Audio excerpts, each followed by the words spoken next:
भारत में आए दिन महिलाओं या लड़कियों के विरुद्ध अलग अलग तरह के अपराध होते रहते हैं। जैसे कि किसी का पीछा करना, किसी के साथ छेड़खानी करना, किसी का अपहरण कर लेना, किसी का अपहरण करके उसके साथ उसका आयात कर देना, उससे दास का काम करवाना या फिर उससे वेश्यावृत्ति कराना या फिर उसका चरित्र को भंग कर देना, बलात्कार करना। और ऐसे और भी कई अपराध हैं जो शादी के बाद होते हैं, जिसको बोलते हैं विवाह के बाद महिलाओं के साथ होने वाले अपराध। तो इसके लिए भारत में आईपीसी, भारतीय दंड संहिता में बहुत सारी धाराओं को शामिल किया गया है और हर धारा को अच्छे से डिफाइन करके सजाएं बताई गई हैं। Hello students, welcome back to my audio class. और आज का टॉपिक है भारतीय दंड संहिता, लॉ ऑफ क्राइम का महिलाओं के विरुद्ध होने वाले अपराधों को धाराओं के साथ और केस के साथ समझेंगे, ताकि एक प्रॉपर आंसर राइटिंग हम कर सके और टॉपिक का कंसेप्ट भी क्लियर हो जाए।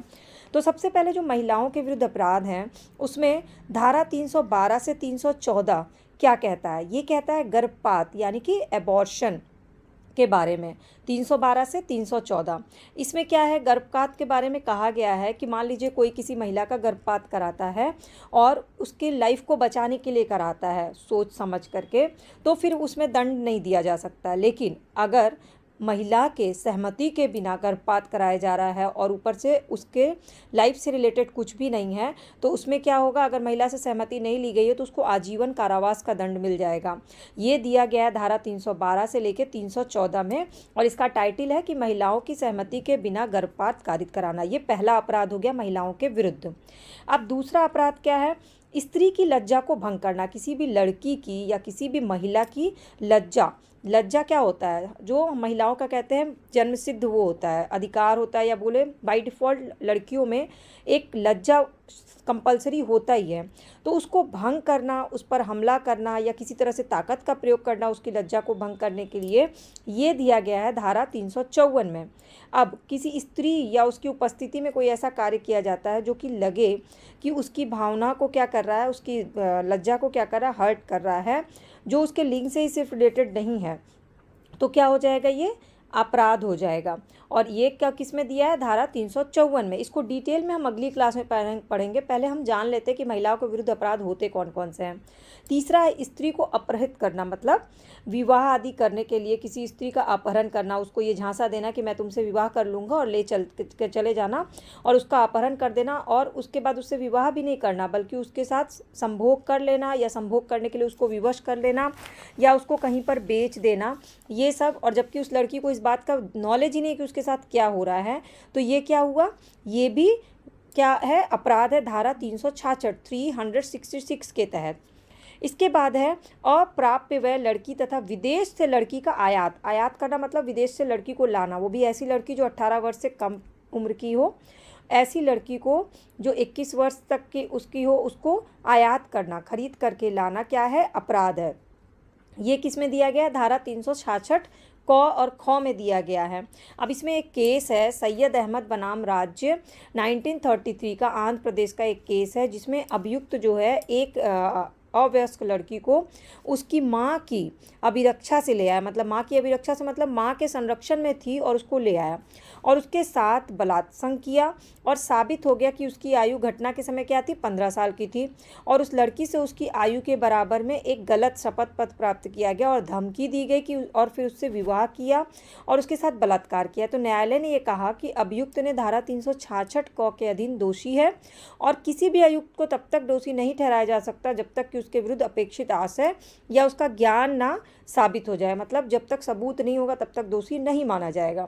अब पांचवा है वेश्यावृत्ति के लिए किसी को बेचना। गाँव से अक्सर लड़कियों को उठा के ले जाया जाता है जो 18 वर्ष से कम आयु की होती है। ऐसा आप पिक्चरों में, सीरियल में कई जगह देखते होंगे, और फिर उनसे वेश्यावृत्ति कराई जाती है, गलत तरह से संभोग कराया जाता है और विवाह का झांसा देकर जबरदस्ती बुलाया जाता है। ये किस में दिया गया? 372 और 73, 372 एंड 373 में ये महिला के विरुद्ध अपराध है।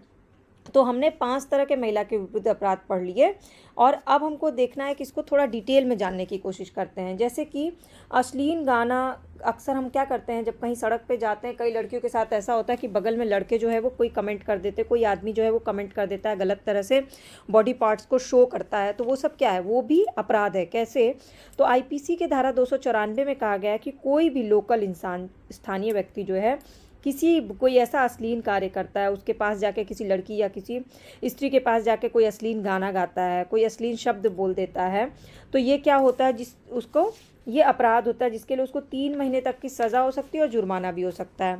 या धारा 292 में दिया गया 292 में कि कोई ऐसी किताब, कोई ऐसा कागज़, कोई ऐसा पैम्पलेट, कोई ऐसी फ़ोटो या कोई ऐसा चित्र आकृति जो कि अश्लील माना जाता है, जो कि कामोत्तेजना को, कामुक व्यक्ति को और दुराचारी और गलत डायरेक्शन में ले जाता है, ऐसी चीज़ को बेचना, ऐसी चीज़ को किराए पे देना, ऐसी चीज़ को दूसरों को फैलाना, ऐसी चीज़ का निर्माण मतलब रचना करना, बनाना, ऐसी चीज़ को कब्जे में रखना, ऐसी चीज़ को खरीदना, बेचना, आयात निर्यात करना या ऐसी चीज़ का विज्ञापन करना, ये सब दंडनीय अपराध है। तो धारा 294 के लिए इसको दंडनीय अपराध माना गया है। इससे क्या होता है कि जो पब्लिक प्लेसेस होते हैं उसमें अश्लील कार्य शुरू हो जाता है, अश्लील गाने और अश्लील शब्दों का उच्चारण शुरू होता है। इसके लिए एक केस है चंद्रकांत कल्याण दास काकोदर बनाम स्टेट ऑफ महाराष्ट्र का। 1930 के मामले में सार्वजनिक स्थान पे अपने गुप्त अंग दिखाना, मैथुन करना या अप्राकृतिक अपराध में लिप्त होने आदि को क्या कहा जाता है, अश्लील कृत्य कहा जाता है। ये इसमें डिसीजन दिया गया था। तो अश्लीलता, अब अश्लीलता में एक और चीज़ ध्यान रखना है कि चंद्रकांत बनाम महाराष्ट्र राज्य केस में कहा गया कि जो कला और साहित्य के काम में है उसमें नग्नता का प्रदर्शन जो हो रहा है वो अश्लील नहीं माना जाएगा, क्योंकि वो यही कारण है कि आजकल मूवीज़ में जो है बहुत ज़्यादा या ऑनलाइन वेब सीरीज़ में बहुत ज़्यादा अश्लीलता बढ़ गई है, क्योंकि ऐसा धाराएं बताई गई कि वो अश्लील है ही नहीं, कला और साहित्य से जुड़ी हुई चीज़। तो लेकिन उसमें क्या है, एज फैक्टर होता है कि 18 साल से एडल्ट जो है ऊपर, 18 साल से जो ऊपर है वो उसको नहीं देख सकते हैं। बस इतना एक डिस्क्लेमर लगा दिया जाता है ताकि उनके ऊपर बुरा असर ना पड़े। अब जैसे एक किताब है लेडी वेटरीज लवर को दुकान में रखने के आरोप में मजिस्ट्रेट द्वारा धारा 292 के अधीन। इसके बाद है धारा 494 में द्विविवाह को परिभाषित किया गया। द्विविवाह मतलब जब कोई पति या पत्नी के जीवित होते हुए किसी भी उसमें किसी दूसरे से विवाह कर लेता है तो वो क्या है, दूसरा द्विविवाह है, जबकि पत्नी या पति से वो अलग नहीं हुआ है। हालांकि इसमें कहा गया है कि दोनों में से किसी की भांति के कारावास से जिसकी अवधि 7 वर्ष तक की होगी उसको 7 वर्ष की सज़ा दी जाएगी द्विविवाह में। लेकिन कुछ टर्म्स दिए गए हैं वैध कि ये विवाह अवैध कब माना नहीं जाएगा और कब वैध माना जाएगा, इसके बारे में कुछ टर्म्स दिए गए हैं। जैसे धारा 494 कहता है कि जिस समय अभियुक्त ने दूसरा विवाह किया उस समय उसका पति या पत्नी जीवित हो और उनके बीच वैध विवाह अस्तित्व में हो तो ऑटोमेटिकली दूसरा विवाह क्या हो जाएगा, अवैध हो जाएगा। आपने देखा होगा बालिका वधू सीरियल में दिखाया था, ये इस टॉपिक को बहुत अच्छे से उठाया गया था कि अगर पहला विवाह जो है उसमें रिलेशन में आप चल रहे हैं तो दूसरा विवाह ऑटोमेटिक अवैध हो जाएगा। हम डे टू डे लाइफ में ऐसे बहुत सारे केसेस देख लेते हैं। इसके बाद धारा 494 का अपवाद भी है कि अगर किसी सक्षम अधिकारिता वाले न्यायालय में किसी विवाह को शून्य घोषित कर दिया गया है तो पक्षकार द्वारा दूसरा विवाह किया जा सकता है। और यदि विवाह के किसी पक्षकार ने चाहे पति या पत्नी के बारे में 7 साल तक उसके बारे में कुछ भी नहीं सुना हो तो ऑटोमेटिक वो शादी खत्म हो जाती है और दंडनीय नहीं होता है दूसरा विवाह करना। अब इसके बाद स्त्री के विरुद्ध, महिला के विरुद्ध अपराध आता है स्त्री की लज्जा को भंग करना। अब धारा 10 में दिया गया है स्त्री की परिभाषा। क्या है स्त्री? स्त्री शब्द किसी भी आयु की मानव नारी होती है और नारी का जो विशेष गुण होता है वो क्या होता है, उसका शील, उसकी लज्जा होती है। ये स्टेट ऑफ पंजाब बनाम मेजर सिंह केस में इसको डिफाइन किया गया। अब इसमें कहा गया है कि कोई भी बालिका कितनी भी छोटी हो वो क्या है, वो एक लज्जा अपने अंदर रखती है। उसका सहज स्वभाव, उसका जो स्वभाव है उसको अगर भंग कोई करता है उस लज्जा को, जिससे उसके मेंटल स्टेटस पे फर्क पड़े तो क्या हो जाता है कि उसकी लज्जा भंग हो जाती है।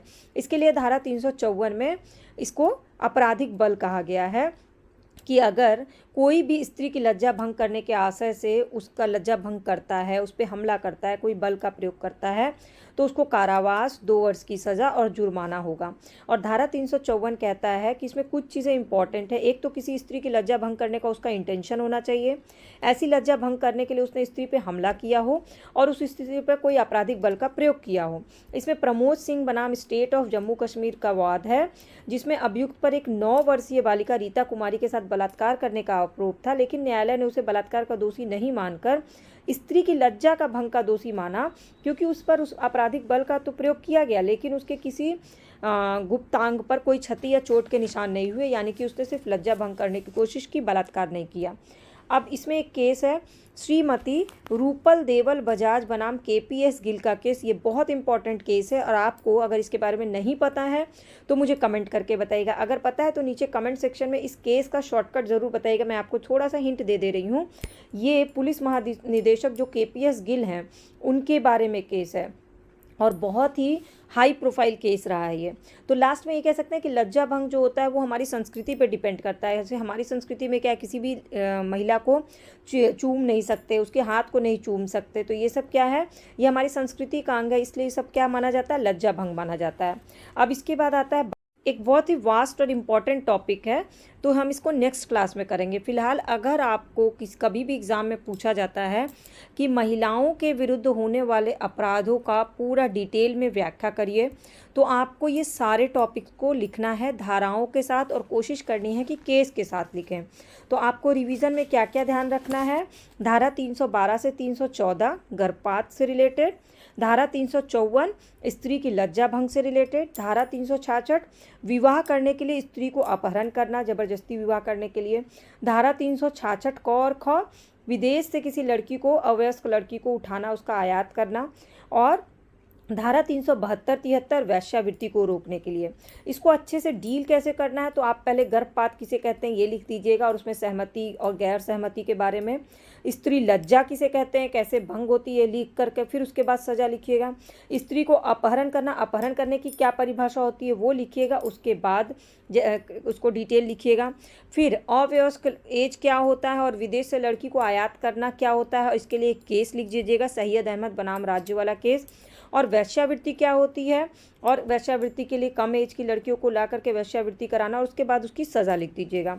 फिर उसके बाद धारा 294 लिखिएगा जिसमें अश्लील गाने और कार्य करने के लिए जिसमें कि कोई कमेंट करने वाला, इसमें आप कौन सा केस लिखिएगा, चंद्रकांत कल्याण दास काकोदर बनाम स्टेट ऑफ महाराष्ट्र का केस। इसके बाद लिखिएगा अश्लीलता को कैसे आप परीक्षण करेंगे, टेस्ट कैसे करेंगे, उसके लिए आप अश्लीलता की परिभाषा लिख दीजिएगा कि कैसे परिभाषित किया गया अश्लीलता को। इसमें चंद्रकांत बनाम महाराष्ट्र राज्य का केस लीजिएगा लास्ट में कि कला और साहित्य में काम करने वाला जो भी होता है वो अश्लील नहीं होता है। फिर आप लिखिएगा द्विविवाह के बारे में जो कि धारा 494 में दिया गया है, उसके आवश्यक तत्व कौन से हैं और केस कौन सा लिखिएगा, इसमें आप कंवल राम बनाम हिमाचल प्रदेश राज्य का केस। इसके बाद लिखिएगा स्त्री की लज्जा को भंग करना जो कि धारा 10 में स्त्री की परिभाषा कैसे दी गई और स्टेट ऑफ पंजाब बनाम मेजर सिंह में स्त्री के लज्जा के बारे में कैसे परिभाषित किया गया है और स्त्री लज्जा भंग के लिए क्या टर्म्स तत्व क्या दिए गए हैं, धारा 354 में दिया गया है। और केस क्या लिखिएगा, प्रमोद सिंह बनाम स्टेट ऑफ जम्मू कश्मीर का केस लीजिएगा जो 9 वर्षीय बालक और रीता कुमारी का केस था। और श्रीमती रूपल देवल बजाज बनाम केपीएस गिल का केस लिख लीजिएगा। फिलहाल मैं थोड़ा सा आपको ये केस बता देती हूँ। ये श्रीमती बजाज जो है वो पंजाब कैडर की आईएएस अधिकारी हैं और घटना के समय वो पंजाब सरकार के वित्त विभाग में एक विशेष सचिव के पद पर थी और 18 जुलाई 1988 को एस.एल. कपूर के यहाँ एक दावत में गई और उस दावत में पंजाब सरकार के बहुत अधिकारी आए थे और दावत में पंजाब के पुलिस महानिदेशक केपीएस गिल भी आमंत्रित हुए और उनके देवल का कहना है कि रात्रि के समय 10 बजे केपीएस गिल उनके पास आए और उनके कूल्हे पर लात मारी। अब देवल को ये बहुत बुरा लगा और उसने गिल के विरुद्ध भारतीय दंड संहिता की धारा 341, 342, 352, 354 और 509 के अंतर्गत मामला दर्ज कर दिया और केपीएस गिल ने इसे उच्चतम न्यायालय में चुनौती दी और उच्चतम न्यायालय ने इसे संहिता की धारा 354 और 509 के तहत मामला माना और विचार किया और विचारण में गिल को धारा 354 के अंतर्गत अपराध का दोषी माना। तो इस तरह से क्या है, ये केस अगर आप डिटेल में लिख देते हैं तो आपको अच्छे नंबर मिल जाएंगे। बाकी की जो डिटेल क्लास है वो चैनल के प्लेलिस्ट पे, अगर आपको नहीं मिलेगी तो कमेंट करिएगा और सारी क्लासेस फ्री ऑफ कॉस्ट देखनी होगी तो चैनल के सब्सक्राइब या फॉलो बटन को क्लिक कर लीजिएगा ताकि सारी क्लासेस की अपडेट फ्री ऑफ कॉस्ट मिल जाए।